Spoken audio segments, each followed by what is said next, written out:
Welcome students. Now we are going to discuss last question of exercise 9.4. आप जैसा कि जानते हैं हमने फर्स्ट और सेकंड क्वेश्चन कल की वीडियो में डिस्कस कर लिए थे अच्छे से। जिन्होंने कल की वीडियो नहीं देखी है पहले उसे देखें फिर इस पे आना है, क्योंकि यहाँ पर हम मल्टीप्लाई करना सीख रहे हैं बाइनोमियल्स का, और बाइनोमियल्स का जो बेसिक है वो कल डिस्कस किया गया था। तो कल की वीडियो पहले देखें, उसके बाद इस थर्ड क्वेश्चन वाली वीडियो को आए। तो थर्ड क्वेश्चन को रीड करेंगे बच्चों। थर्ड क्वेश्चन में क्या कह रहा है? सिंप्लीफाई करना है, यानी कि सॉल्व करना है। किसी प्रॉपर्टी के बारे में नहीं बोल रहा तो क्या लगा देंगे हम? BODMAS rule. तो पहला और दूसरा पार्ट दोनों सेम है लगभग। तो मैं फर्स्ट पार्ट आपको करा देता हूँ। फर्स्ट पार्ट को सिंप्लीफाई करते हैं। मैंने कल क्या बताया था? जहाँ भी ब्रैकेट दिखे उसकी जगह क्या लगा देते हैं? मल्टीप्लाई। उसकी जगह क्या साइन होता है? दो ब्रैकेट के बीच में क्या साइन होता है? मल्टीप्लाई का। तो आइए बच्चों सॉल्व करते हैं। फर्स्ट पार्ट को सॉल्व कर रहे हैं, जिसमें लिखा हुआ है सबसे पहले x square minus 5 and x plus 5 plus 25। यही है। चलो, अब मैंने क्या कहा था कल आपको कि पहली ब्रैकेट की फर्स्ट टर्म का मल्टीप्लाई दूसरी ब्रैकेट की सभी टर्म के साथ करेंगे। इतना करने के बाद फिर पहली ब्रैकेट की दूसरी टर्म का मल्टीप्लाई सेकंड ब्रैकेट की सभी टर्म के साथ करेंगे। सभी को याद है? तो ठीक है, एक्स स्क्वायर का मल्टीप्लाई एक्स से करो। दोनों के कांस्टेंट 1 है, यानी कि दोनों का ऑप्शन 1 है। कांस्टेंट का मल्टीप्लाई कांस्टेंट से, 1 का मल्टीप्लाई 1 से करो तो क्या मिलेगा? 1 ही। और 1 का मल्टीप्लाई वेरिएबल से करते हैं तो डिटेल में एक्सप्लेन कर चुका हूँ पहली 3 वीडियो में कि वेरिएबल के साथ 1 का मल्टीप्लाई करके वेरिएबल ही मिलता है तो 1 को लिखो या मत लिखो। तो सीधा वेरिएबल का मल्टीप्लाई करते हैं। किस का? एक्स स्क्वायर का एक्स से। क्या आएगा बच्चों? एक्स की पावर 3। वेरिएबल सेम है, यानी बेस सेम है। बेस सेम है तो पावर क्या हो जाती है? ऐड। यहाँ 2 है और यहाँ क्या था? 1। अब एक्स स्क्वायर का मल्टीप्लाई बच्चों 5 से करो। एक्स स्क्वायर के साथ कांस्टेंट का कोएफिशिएंट क्या है? 1, और वहाँ केवल कांस्टेंट है जबकि 5 है, तो 5 का मल्टीप्लाई 1 से करेंगे तो क्या आएगा? 5। साइन क्या है? प्लस का। 5 से पहले साइन क्या है? प्लस का। जैसे बताया ऐसे ही करना भाई, ज़्यादा कंफ्यूज ना होना। और एक्स स्क्वायर केवल फर्स्ट टर्म में है, यानी कि वेरिएबल फर्स्ट टर्म में, सेकंड में तो नहीं है। 5 के साथ वेरिएबल नहीं है तो सीधा लिख देंगे क्या? एक्स की पावर 2। अब बच्चों देखो, पहली ब्रैकेट का जो क्या है टर्म? -5 है तो -5 का मल्टीप्लाई एक्स से करो। प्लस माइनस क्या होता है? माइनस आ गया। वहाँ कांस्टेंट है और वहाँ वेरिएबल है तो डायरेक्ट सीधा मल्टीप्लाई कर देंगे, 5x आ जाएगा। आगे बच्चों -5 का मल्टीप्लाई +5 से करना है। तो सबसे पहले प्लस माइनस क्या होता है? माइनस। तो दोनों से क्या है? कांस्टेंट। वेरिएबल तो नहीं है तो कांस्टेंट का मल्टीप्लाई करेंगे कांस्टेंट के साथ। 5 5 जा 25, और माइनस का साइन हमने सबसे पहले ही लगा दिया है। ब्रैकेट हो गई सॉल्व। लास्ट में क्या बचा हुआ है? 25। किसका? प्लस का। उसको हमने अलग से सॉल्व क्यों नहीं किया? क्योंकि वो ब्रैकेट में नहीं था। अब बच्चों देखो कुछ कैंसिल हो रहा है तो उसे कैंसिल कर देते हैं। आप देखोगे कि पूरी इस टर्म में जो इक्वेशन बन के आई है, जो हमने सॉल्व किया है, इसमें 25 माइनस का है और ये 25 प्लस का है। तो प्लस माइनस में लाइक टर्म्स होती हैं तो वो क्या हो जाती हैं? कैंसिल। जिसने थर्ड वीडियो नहीं देखी वो जरूर देखे लाइक और अनलाइक टर्म्स की। जब सेम टर्म होती हैं यानी कि वो लाइक टर्म कहलाती हैं, और लाइक टर्म अपोजिट साइन एक प्लस में हो एक माइनस में हो तो बच्चों को हो जाती हैं कैंसिल। तो जो बच गया वो हमारा आंसर होगा, x³ plus 5x² minus 5x। This is the answer. अब बच्चों मैं आपको फोर्थ पार्ट करा देता हूँ, क्योंकि इसमें जो बाइनोमियल्स दिए हुए हैं और बाइनोमियल्स के साथ जो ब्रैकेट दी हुई हैं वो हमें अपने आप में 3 दिए हैं, यानी कि 3 पॉलिनोमियल अलग अलग से दिए हुए हैं which are separated by plus and there are separate multiples, means they are separate brackets in each polynomial. कैसे? ज़्यादा कंफ्यूज ना हो, यानी कि 1 2 और 3 पॉलिनोमियल हैं। पॉलिनोमियल का बेसिक ही नहीं देखा तो समझ कैसे आएगा पॉलिनोमियल क्या होता है? जो कंफ्यूज हो रहे हैं पहली वीडियो। तो सबसे पहले इस ब्रैकेट को सॉल्व करेंगे, फिर इस ब्रैकेट को सॉल्व करेंगे, फिर इस ब्रैकेट को सॉल्व करेंगे। सॉल्व करने के बाद इनके बीच में जो साइन है इसमें प्लस का है, इसमें प्लस का है, यहाँ जो भी आएगा और यहाँ जो भी आएगा और यहाँ जो भी आएगा उन सबको क्या कर देंगे? प्लस। तो इतना करना है। आइए करते हैं। तो बच्चों मैंने क्या किया, तो थर्ड क्वेश्चन का फोर्थ पार्ट है उसको आपके सामने लिख दिया। तो मैंने क्या कहा था, पहले इस ब्रैकेट को सॉल्व करेंगे, फिर इस ब्रैकेट को, फिर इस ब्रैकेट को, जो भी रिजल्ट आएगा उनको ऐड कर देंगे। क्यों ऐड कर देंगे, क्योंकि इनके बीच में किसका साइन है, प्लस का। तो आइए ऐसा ही करते हैं जैसा मैंने कहा, ए प्लस बी और सी माइनस डी। फर्स्ट पोलिनोमियल को देखो, यानी कि ए का मल्टीप्लाई सी के साथ, फिर ए का मल्टीप्लाई डी के साथ, फिर बी का मल्टीप्लाई सी के साथ, बी का मल्टीप्लाई डी के साथ, जैसा कि अभी तक करते आ रहे हैं इस एक्सरसाइज में ब्रैकेट को सॉल्व करने के लिए। तो आप बताएं, ए का मल्टीप्लाई सी के साथ करेंगे, वेरिएबल अलग अलग हैं तो डायरेक्ट मल्टीप्लाई हो जाएंगे। कांस्टेंट 1 है, यानी कि सब दोनों कोएफिशिएंट 1 है और सभी में 1 है, केवल थर्ड पॉलिनोमियल को छोड़ के। और जब भी 1 आता है, मैंने बताया था कि वेरिएबल को 1 से मल्टीप्लाई करते हैं तो वेरिएबल ही मिलता है, तो इसलिए 1 को देखो या मत देखो, जब भी 1 का मल्टीप्लाई 1 से करते हैं तो कोई फर्क नहीं पड़ता। आगे बच्चों, ए का मल्टीप्लाई डी से करो, साइन किसका है, माइनस का, लगा दिया। क्यों है, दिख रहा है ना, ए डी डायरेक्ट मल्टीप्लाई हो जाएंगे क्योंकि सेम नहीं है। क्या सेम नहीं है, वेरिएबल। अब बच्चों बी का मल्टीप्लाई करेंगे सी के साथ, क्या साइन है, बी के साथ प्लस है। बी का मल्टीप्लाई सी के साथ किया तो बच्चों बी सी, बी का मल्टीप्लाई डी के साथ किया, साइन क्या है डी के आगे, माइनस, बी के आगे प्लस, प्लस माइनस माइनस, तो बच्चों क्या आएगा, बी डी। पहली ब्रैकेट सॉल्व हो गई दोनों। अब बच्चों प्लस के बाद जो अगली पोलिनोमियल है उसको सॉल्व करते हैं, ए माइनस बी और सी प्लस डी को। बिल्कुल धीरे धीरे आराम से देखें, वीडियो को रिवाइंड करें, कुछ समझ नहीं आता है तो। ए का मल्टीप्लाई सी से करो, क्या आता है, ए सी।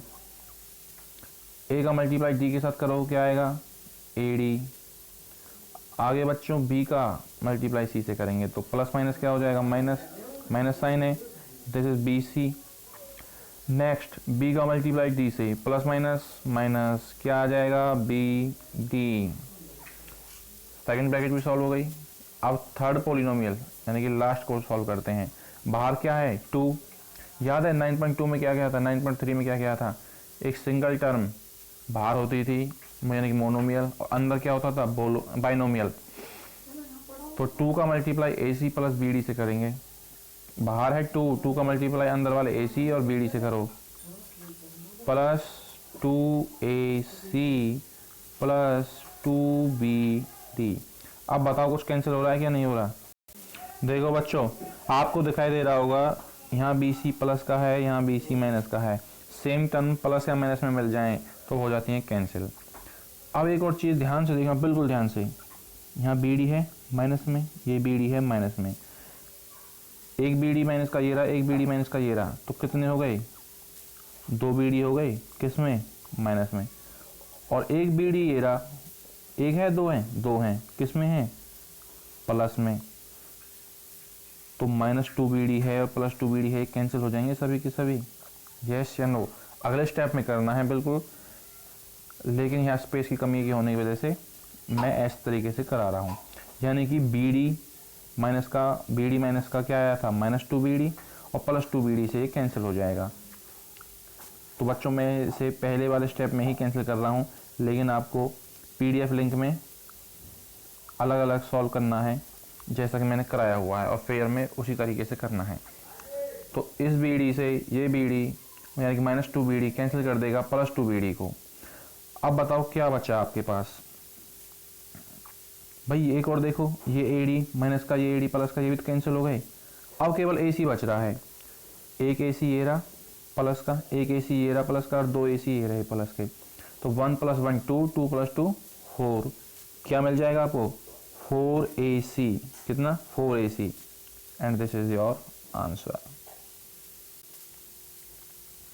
अब बच्चों एक पॉइंट वाला क्वेश्चन है, यानी कि 7 पार्ट, चलो इसे भी करा देता हूं मैं। वैसे ऐसा क्वेश्चन मैंने लास्ट एक्सरसाइज में कराया था, लास्ट टू लास्ट वीडियो में। और last part a + b + c, a + b - c के साथ मल्टीप्लाई करना। बीच में ब्रैकेट है, ब्रैकेट के बीच में किसका साइन होता है, माइनस का।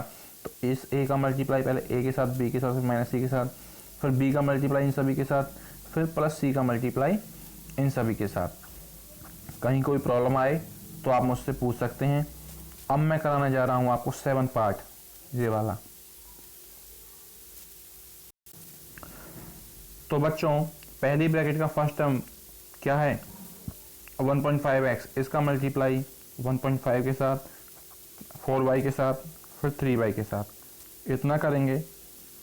उसके बाद नेक्स्ट टर्म है -4y, यानी कि सेकंड टर्म का मल्टीप्लाई अगली ब्रैकेट के सभी टर्म के साथ। आगे ये दोनों term -4.x plus 12y bracket के अंदर नहीं है, तो इनको एज इट इज ले लेंगे अगले स्टेप में। तो चलिए इतना करते हैं जितना बताया। सबसे पहले किसको मल्टीप्लाई करेंगे, किसको, यस 1.5x को, इन सभी के साथ। सबसे पहले करते हैं 1.5x का मल्टीप्लाई 1.5। यहाँ केवल कांस्टेंट है, 1.5 वेरिएबल नहीं है, तो कांस्टेंट का मल्टीप्लाई कांस्टेंट के साथ। 1.5 का मल्टीप्लाई 1.5 के साथ करोगे तो क्या मिलेगा, 2.25। यस या नो, 1 मिनट। यहाँ पर बच्चों x है, क्वेश्चन में x है, यस। तो यहाँ क्या आ जाएगा, x का मल्टीप्लाई x से, वेरिएबल का मल्टीप्लाई वेरिएबल से। बेस सेम है, यानी वेरिएबल सेम है, तो पावर क्या हो जाएंगे, ऐड।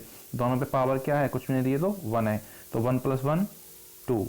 अब 1.5x का मल्टीप्लाई 4y से करो, तो कांस्टेंट का मल्टीप्लाई करो पहले। 1.5 का मल्टीप्लाई 4 से क्या आएगा, 6। साइन क्या है 4 के आगे, प्लस। अब वेरिएबल है x, 1 यहाँ पर x है, यहाँ y है, तो करो भाई x का मल्टीप्लाई y से। क्या वेरिएबल और बेस सेम है, नहीं है तो सीधा मल्टीप्लाई करके लिख देंगे। अब 1.5x का 3 के साथ, 3 अकेला कांस्टेंट है केवल, तो कांस्टेंट का मल्टीप्लाई कांस्टेंट के साथ। 1.5 मल्टीप्लाई 3, यू विल गेट 4.5 और वेरिएबल है x 1.5 के साथ। अब -4y का मल्टीप्लाई करेंगे इन सभी के साथ, अगली ब्रैकेट की सभी टर्म के साथ। तो -4y प्लस 1.5x है, ये कुछ भी सही नहीं है तो प्लस है, प्लस माइनस क्या आएगा, माइनस। 1.5 का मल्टीप्लाई 4 के साथ करें, क्या आएगा, 6। वहाँ वेरिएबल x है, वहाँ वेरिएबल y है, वेरिएबल डिफरेंट हैं, लाइक नहीं है, इसलिए सीधा मल्टीप्लाई कर देंगे। अगर वेरिएबल सेम हो तो पावर क्या हो जाती हैं, ऐड। अब -4y का मल्टीप्लाई प्लस 4y से करो, प्लस माइनस क्या आ जाएगा, माइनस। 4 4 जा 16, वेरिएबल सेम है, क्या है, y, दोनों की पावर क्या है, 1 1, तो टोटल पावर ऐड हो जाएगी, और ऐड होकर क्या आएगा, 2। अब -4y का मल्टीप्लाई 3 के साथ, केवल कांस्टेंट है 3, वेरिएबल नहीं है वहाँ, तो प्लस माइनस पहले देखो साइन, भाई यहाँ माइनस है, यहाँ प्लस है, प्लस माइनस माइनस। 4 का मल्टीप्लाई 3 के साथ 12, यहाँ वेरिएबल y है, वहाँ वेरिएबल कुछ भी नहीं था, तो y आ गया केवल। आगे जो दो लास्ट की टर्म बची हुई हैं उनको ऐसे चीज़ लिख देंगे जैसा कि मैंने बोला था, -4.5x प्लस 12y। अब देखो कुछ कैंसिल हो रहा है, नहीं हो रहा, तो मैं देख रहा हूँ 12y प्लस का 12y माइनस का कैंसिल हो गए, 4.5x माइनस का 4.5x प्लस का कैंसिल हो गए, 6xy प्लस का 6xy माइनस का कैंसिल हो गए। यहाँ x स्क्वायर है, y स्क्वायर है, तो इनको कैंसिल मत कर देना। कांस्टेंट भी अलग है, वेरिएबल भी अलग है। कैंसिल करने के लिए आपको कैंसिल क्या चाहिए, वेरिएबल भी सेम चाहिए और कांस्टेंट भी सेम चाहिए बच्चों। तो जो बच गया that is our answer, 2.25 x square minus 16 y square is our answer. Okay बच्चों, मिलते हैं अगली वीडियो में।